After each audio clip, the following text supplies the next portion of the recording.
Well, imagine being taxed for sending your own money home to your parents, spouse or children. Well, that's exactly what's on the table in Washington, and it could hit the Indian diaspora in the US in a big way.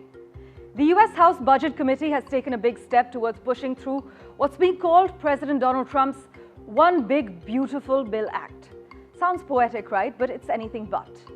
Especially for the nearly 45 lakh Indians living in the United States as we speak.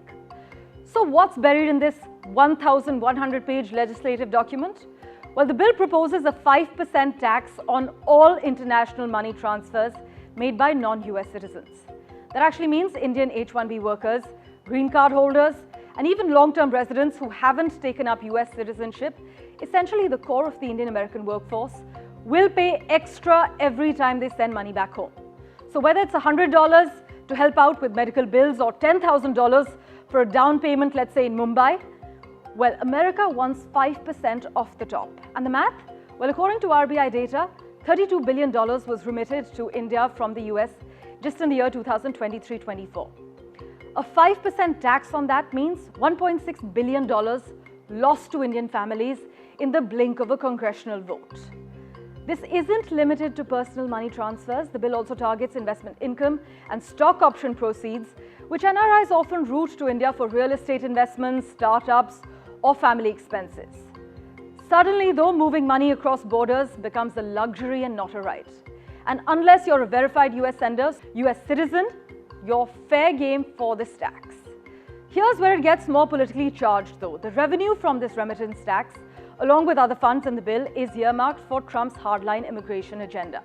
So think $46.5 billion to restart construction of the US-Mexico wall, $4 billion to hire 3,000 more border agents, $2.1 billion in signing bonuses, and 10,000 new ICE officers. And the kicker, a plan to deport 1 million immigrants annually.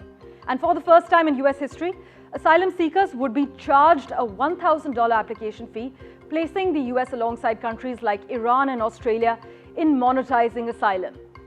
It's not a done deal yet, though. On Friday, some Republican hardliners briefly blocked the bill, citing overreach. But on Sunday night, it squeaked past the Budget Committee with a 17-16 vote, and the next stop is a floor vote and potentially a law. So what does this mean for the Indian government, for India's central bank, for those planning to go to the US for work or study? Well, those questions are still up in the air, but one thing is clear.